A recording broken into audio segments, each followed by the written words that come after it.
Ish kandidati i PD për deputet, Aulon Kalaja, shpjegoi se çfarë ndodhi në takimin e kësaj të enjte mes një sër figurash të Partisë Demokratike. Si pjesëmarrës aty, Kalaja tha se ky takim nuk është as lëvizje e re, as fraksion, as tentativë për të krijuar një parti të re, por thjesht një kafe miqësore mes demokratësh, ku sipas tij u parashtruan sfidat dhe problemet që po kalon PD-ja. Kalaja tha se ftesa është bërë nga Ervin Saljangi, ndërsa takimi u zhvillua në ambientet e një hoteli privat në kryeqytet, ku u mblodhën disa nga emrat më të votuar në listën e hapur apo primare të PD-s. Ishte një takim që nuk u zhvillua në PD, ishte takim i thjesht mes disa demokratëve që kanë marrë mjaft vota nga lista e hapur. Nuk është as parti e re, nuk janë pjesë asnjë lëvizjeje, asnjë fraksioni të ri ose partie të re.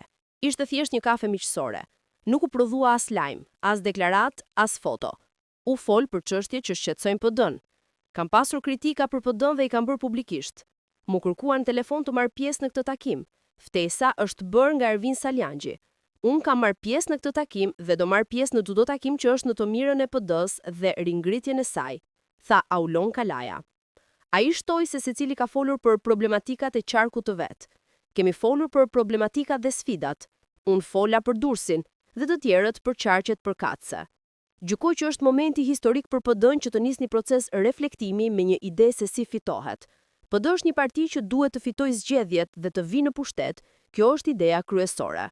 Unë do them se çfarë kanë folur vetë dhe qëndrimet e mia, se nuk është etike të nxjerr diskutimet e të tjerëve, tha ai. Kalaja theksoi se një nga temat kryesore ka qenë edhe kodi zgjedhor. Kam folur për kodin zgjedhor, ku PD është në një moment që do bëhet kodi i ri zgjedhor dhe duhet të pyetet baza, duhet të pyeten kandidatët. Këshilli Kombëtar nuk është mbledhur që nga Marsi. Gjykoj që është momenti të mblidhemi të flasim për analizën dhe kodin zgjedhor.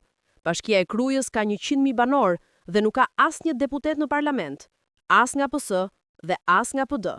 Ky është kodi zgjedhor që kemi dhe janë shqetësime që duhen adresuar, tha Aulon Kalaja te Euronews Albania. Ai u distancua prerë nga çdo nismë për krijim të një partie të re. Nëse ka ndonjë qëllim për krijim të një partie të re, unë distancohem, por marr pjesë në çdo takim në të mirën e PD-s.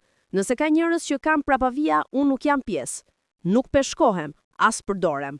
Jam te PD, nuk iki kur nga PD-ja. Nuk shkoj në asnjë formacion tjetër, as PS. Unë jam për reformë që të riformojmë PD-n si parti europiane që të përgjigjet sfidave të tanishme, sepse nuk mund të jemi më me shprehjen e rëndësishme është pjesëmarrja, tha Aulon Kalaja. Kujtojmë që këtë të enjte Ervin Saljangi është shfaqur në shoqërinë e disa figurash që ndonse nuk u zgjodhën deputet më 11 maj, morën numër të konsiderueshëm votash duke i renditur ndër më të mbështeturit e bazës demokrate.